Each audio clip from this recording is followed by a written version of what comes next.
The morning mist clings to the surface of the river, a vast ribbon of silver winding through a landscape of hand-drawn hills. Out of the fog emerges the SS Willie, a sturdy, soot-stained steamboat with twin funnels that pulse like a beating heart.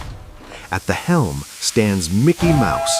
He is the picture of pure, unadulterated joy. He doesn't just steer the ship, he performs with it.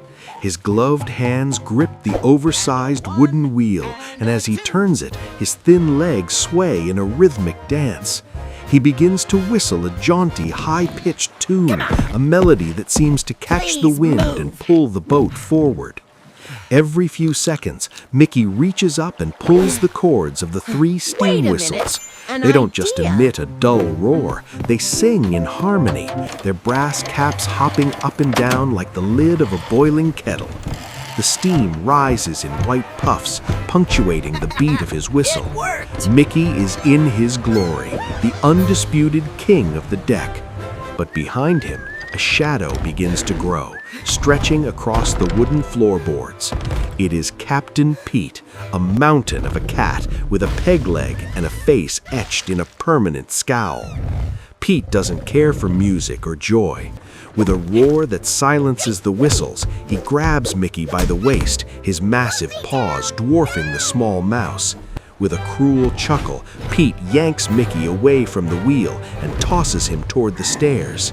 Mickey tumbles down, landing with a splash in a bucket of soapy water, while Pete takes the wheel, spits a glob of tobacco into the wind, and scowls at the horizon. My rules.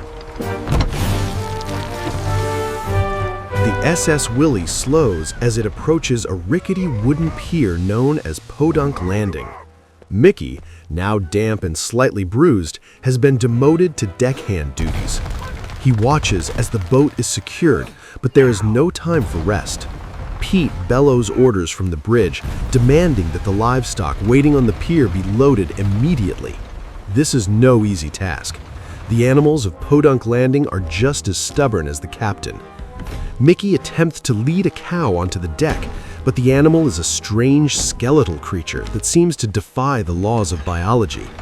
When Mickey pulls her tail, she moves with the sound of a foghorn. When he pushes her flank, she simply folds like an accordion. The pier is a scene of frantic activity. Mickey spots a crane and decides to use it to expedite the process. He hooks a large, grumpy sow and hoists her into the air. The sow squeals, her legs kicking at the empty sky as Mickey swings the boom over the deck. However, the crane's gears are rusty and temperamental. It jerks and groans, sending the sow swinging like a pendulum. Mickey tries to catch her, but he is knocked flat as a goat and a crate of chickens are dropped unceremoniously onto the deck. The noise is a cacophony of bleats, clucks, and Pete's distant swearing. Mickey wipes the sweat from his brow, his ears drooping for a moment, but he knows he must keep moving. The boat is preparing to depart, and the rhythm of the river is already calling him back. The gangplank is pulled up with a heavy rattle of chains. The SS Willie groans as its paddle wheel begins to churn the brown river water into white foam. Just as the gap between the boat and the pier begins to widen, a frantic voice cries out from the shore. It is Minnie Mouse. She is running down the dock with all her might, clutching a guitar case in one hand and a bundle of sheet music in the other. Her flower pot hat bounces wildly on her head as she reaches the very edge of the pier. She leaps, but the boat is already too far. She lands hard on the wooden planks, her eyes wide with dismay as she watches her ride drift away. Mickey sees her from the stern. He cannot stop the engines. Pete would throw him to the sharks, but he cannot leave her behind. He runs to the cargo crane, his mind racing. He swings the long iron arm back toward the shore, the hook dangling like a lifeline. Minnie, realizing the plan, hooks the belt of her bloomers onto the iron barb. Mickey grabs the crank and begins to turn it with every ounce of strength in his small body. Minnie is lifted high into the air, soaring over the churning water. She spins gracefully, her sheet music fluttering like white birds, until Mickey reels her in. With a final triumphant turn of the handle, Minnie is deposited safely on the deck. She brushes off her dress and smiles at Mickey, who blushes a deep crimson, his heart fluttering faster than the boat's engine. My hero! Oh, thank you, thank you! You're welcome. Is something wrong? Gosh. As Minnie gathers her belongings, disaster strikes again. A goat, wandering aimlessly across the deck, spots Minnie's fallen sheet music. Before she can reach it, the goat's long tongue darts out, snatching the pages of Turkey in the Straw. It begins to chew with a slow, methodical grind. Minnie gasps and tries to pull the paper from the goat's mouth, but it's too late. The goat swallows the music, and then, for good measure, it leans over and swallows Minnie's guitar as well. Minnie is devastated, looking at her empty hands and then at the bulging, content-looking animal. Mickey approaches the goat, observing the way its throat moves. He notices a strange rhythmic clicking coming from inside the animal. He grabs the goat's tail and on a whim begins to turn it like the crank of a Victrola. To their amazement, a faint melodic sound emerges from the goat's mouth. It isn't a bleat, it's the sound of the guitar, perfectly tuned. The goat hasn't just eaten the music, it has internalized it. Mickey's eyes light up with an idea. He realizes that the entire boat, from the livestock to the kitchenware, can be transformed into a mobile orchestra. He looks at Minnie and grins. The work is done, the captain is out of sight, and it is time to turn the SS Willie into a stage. Mickey and Minnie begin their makeshift concert at the center of the deck. Mickey is the conductor, his feet tapping out a steady 4/4 beat on the wooden planks. He uses the goat as his primary instrument, cranking its tail, while Minnie holds its mouth open to let the music resonate across the water. The tune of Turkey in the Straw fills the air, lively and infectious. But Mickey doesn't stop there. He begins to move through the cargo, finding hidden sounds in every object. He grabs a pair of tin buckets and bangs them together, creating a metallic percussion that echoes the chugging of the steam engine. He finds a row of trash cans and plays them like kettle drums, his movements a blur of energy. He bounces from one side of the deck to the other, sliding across the floor and using a washboard to create a rasping rhythm. Minnie laughs, clapping her hands in time with the music.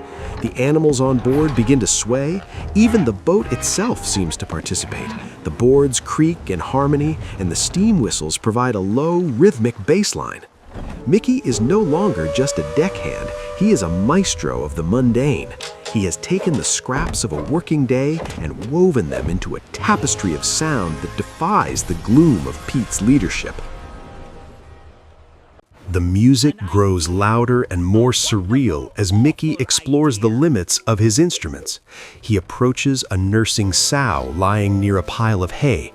With a gentle, rhythmic touch, he begins to use her piglets as a keyboard. When he presses down on their backs, each one emits a perfect high-pitched squeak, creating a porcine piano that plays a flurry of notes. Mickey's face is a mask of intense concentration and joy. He moves next to the cow, which stands patiently as Mickey opens its mouth. He uses its teeth like a xylophone, striking them with a pair of drumsticks. The sound is bright and percussive, ringing out over the river. He isn't finished. He grabs a passing cat by the tail and swings it gently, using its rhythmic meows as a substitute for a violin. He stretches the neck of a goose, pulling it back and forth to create a slide trombone effect that perfectly mimics the melody. The scene is one of pure animated magic, a world where every creature is a note and every movement is a beat. The livestock don't seem bothered. They are part of the flow, caught up in the irresistible gravity of Mickey's performance. Minnie joins in, using a pair of spoons to provide a clicking rhythm. For these few minutes, the SS Willie is the loudest, happiest place on earth, a floating concert hall drifting through the wilderness. What? What was I?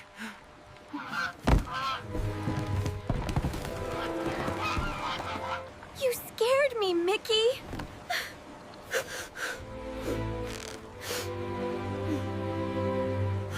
I'm sorry.